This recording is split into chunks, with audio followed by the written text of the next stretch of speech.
First up, I'm in the northern Brisbane suburb of Grange. This season in Open Homes, we've brought you a variety of different style homes. From Hamptons to industrial, we've seen them all. Well, this next place we're about to see is not only a lesson in sustainable home design, but I promise you, it's like nothing you've ever seen before. I'm meeting with Adrian from Eco Building Services for a tour of this one-of-a-kind home. I mean, I'm getting this Chinese sort of castle feel here. We've got the moat, the drawbridge, this rusty old door. Yeah, don't forget the gong. And the gong. Yeah, bit of an eclectic feel about it, but look, it's what the clients wanted and it really seems to work. Oh, mate, I'm excited to take a look. Shall we jump in? Absolutely. After you.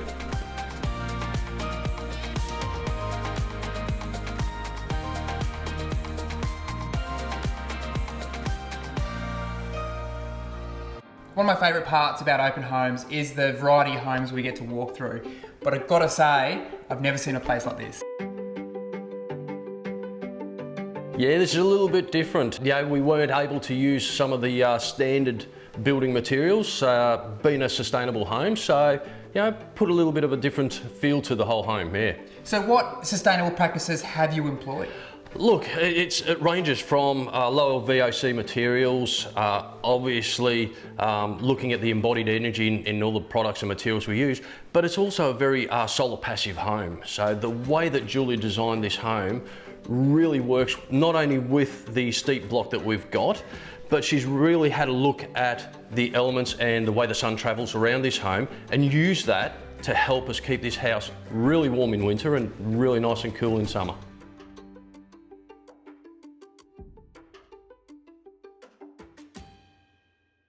To do the solar passive design, we looked at sun paths. Wintertime we're wanting to get the sun in, obviously, and summertime we're wanting to create shade. So we looked at a different roof form. We're also looking at collecting maximum water, so we've got the roof pitching all one way so we can get rain harvesting. And we've also deliberately angled it so that we're getting solar panels. Really, you don't need air conditioning if you can design it properly. You can actually feel walking into the house, that solar passive design coming into effect, because it's quite hot outside, but you walk in and it's quite cool. Correct, yeah, that thermal mass that's incorporated into this home really draws that cooler temperature out of the ground and really does keep this home quite cool. So to simplify that for the viewers at home, sure. The concrete slab in winter will heat up.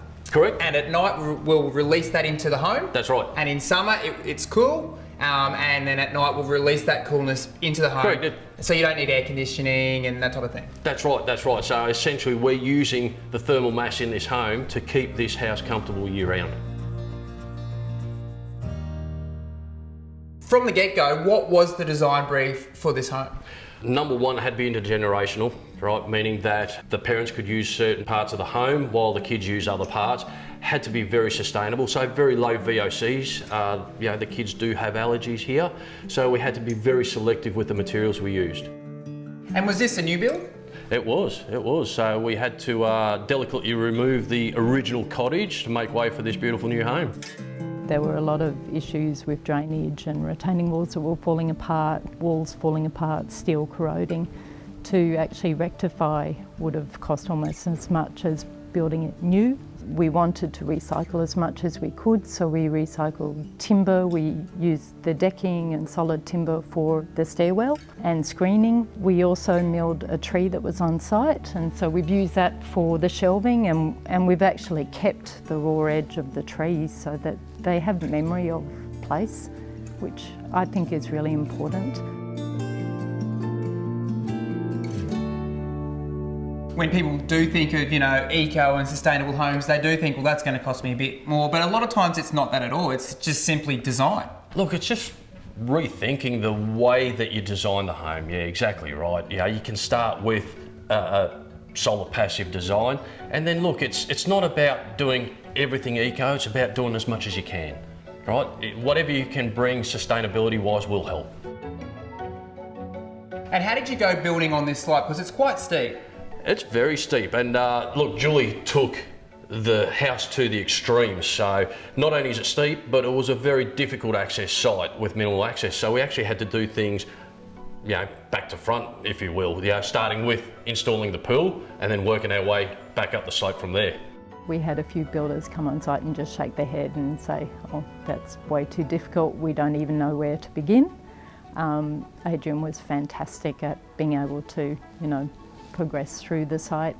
The advantage of a sloping site means that you can have 2 ground levels. It also means you get fantastic aspect. So you can walk in from the ground, but then you've got this wow view.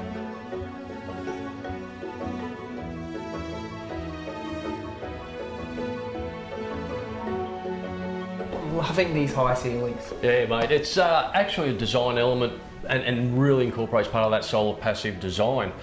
The idea being all the hot air does rise to the top, and then we've got the louvers out the back here. You open up those louvers and it helps to express that hot air out of the room. Right.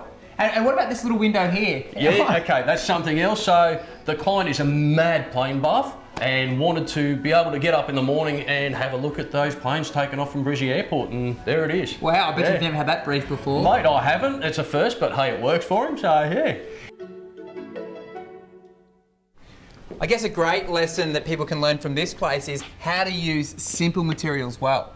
Yeah, correct. Look, you don't have to reinvent the wheel here. You've just got to put a little bit more thought into how you come about and how you do the build. For example, the slab we've got above here, we did a suspended slab rather than putting a ceiling on it. We made sure that we were able to hide all the chairs and all the Rio and use a soffit or the exposed soffit as a finished ceiling. And I noticed there's not a lot of painted surfaces down here. No, there isn't. Well, that was one of the design briefs. So don't know if you've heard of the 3 R's of sustainability: reduce, reuse, recycle. There's actually 5 R's when we come to construction, and the first one is refuse.